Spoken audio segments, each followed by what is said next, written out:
Hello class, a very good evening to all of you. I hope so. My voice is audible to all of you and the screen is visible to all of you.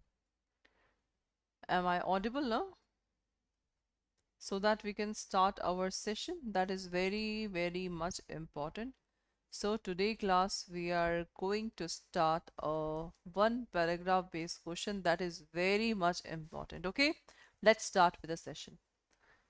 So today's topic is of contract. Now see what is given in this particular paragraph, that contract is, made between the parties who are intending to bind together a legal obligation that is to serve the interest of both parties. It means in any contract, suppose if two parties are entering into the contract, so it is a legal obligation of both the party, okay, to just follow the rules and regulations of each other. Okay, the parties, in order to govern themselves and to safeguard their interest, make their own terms and condition. Exactly.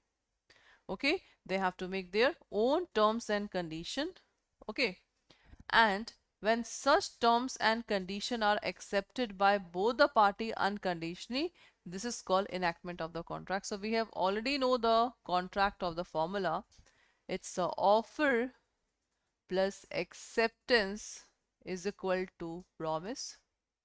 Promise in legal term is called agreement, plus law enforceability, that is equal to contract. So this is the basic formula of the term contract. Is that okay? This is the basic formula of the term contract. So in every contract, the legal obligation is of both the party to follow the rules and regulations which is made with each other. Okay? And whatever the terms and condition, we have to follow the terms and condition in the contract. So though many a times contracting party work accordingly to the terms and condition of the party, there are instances when one party backstep. Exactly. Suppose if I and Sneha ma'am, we are the doing contract, but in mid of the contract we just step back. You are not ready to just do the contract. In that case, what will happen? In that case, I will just file the case for the breach of contract. Is that okay? So right now in this paragraph, we have just learned about that. We have to study about the breach of contract. So breach of contract means we are not following the rules and regulations of the contract. We are not following the rules and regulations of the contract. That's it. Okay. So it is defined as a legal cause of action in which binding agreement or bargain for exchange is not honored by one and more party to the contract by non-performance and interference with the party's performance. So that is a basic simple formula of the breach of contract. So I think in this paragraph we have to focus on the breach of contract formula. Okay, breach of contract formula, that's it. Yeah, class. Any doubt?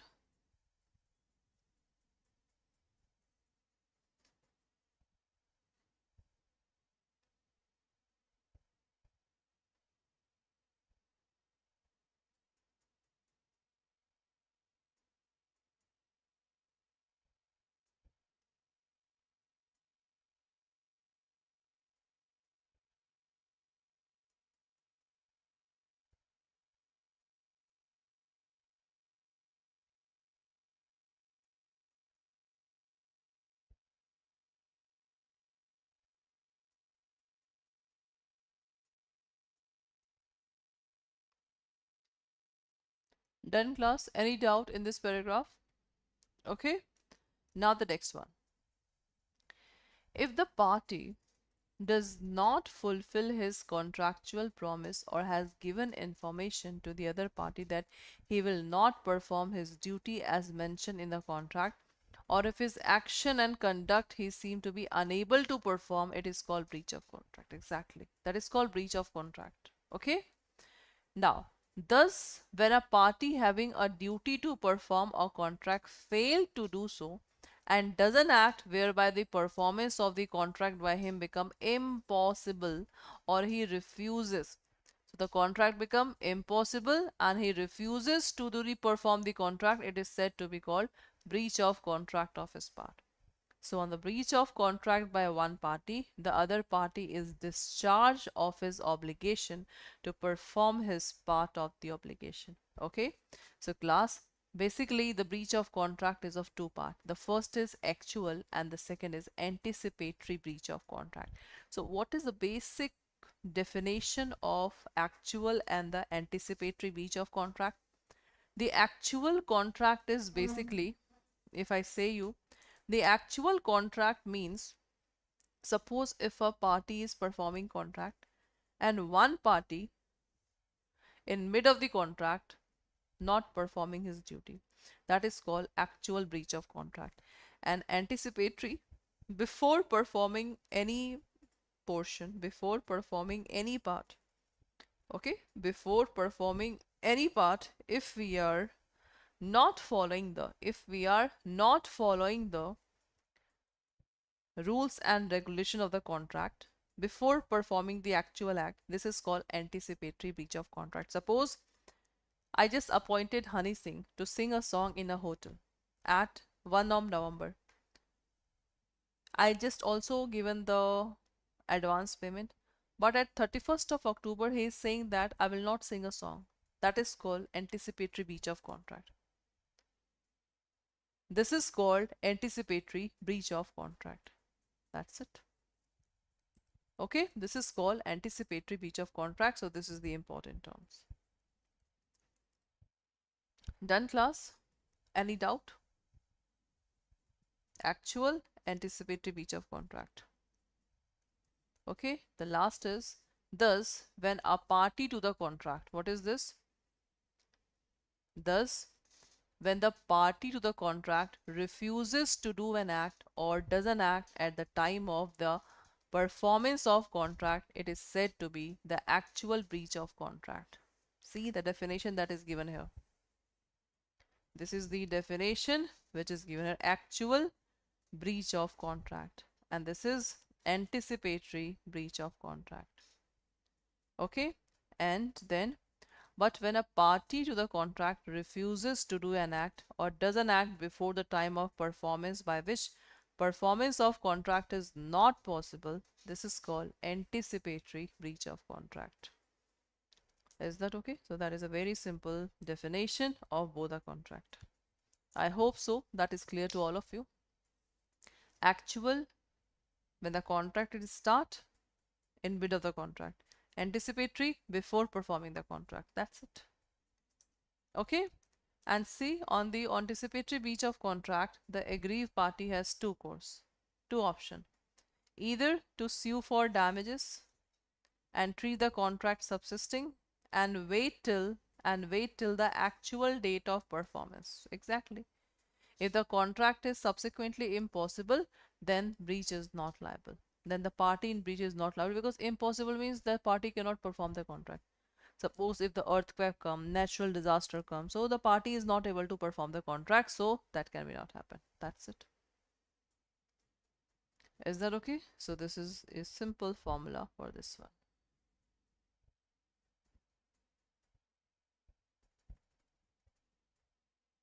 Okay, that's cool. Now let's do the question answer. Raman made a proposal to Reena to sell his land for 90,000. Reena accepted the proposal with a condition: she will pay 80,000 and remaining after the 1 year. Raman did not execute the sale deed.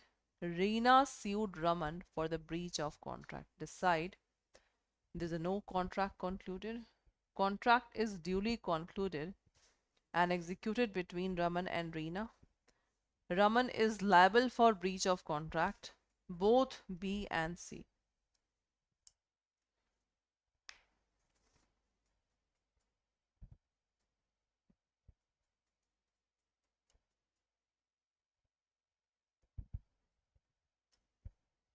Tell me, class.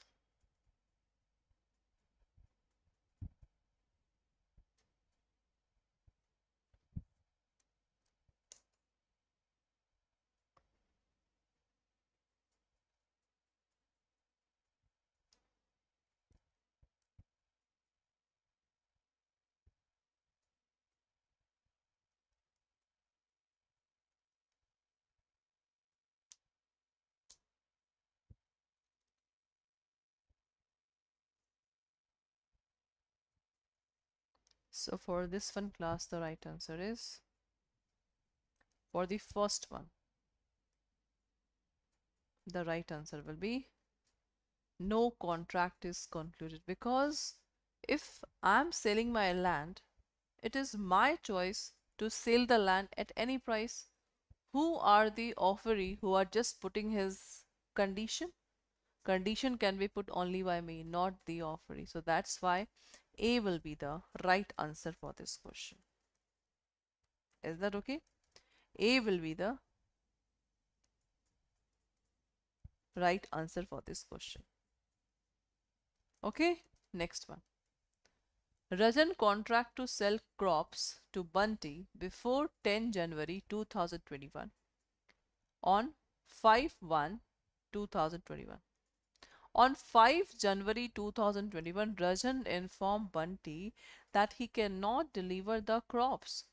What kind of breach of contract, if any, has been committed by Rajan? Tell me, class.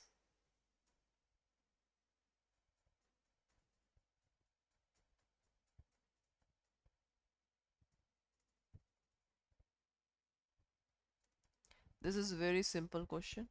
You people have already know the concept. Just give me the answer.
Extremely sorry. Yeah. So for the second question class, Rajan contract to sell the corpse to Bunty before 10.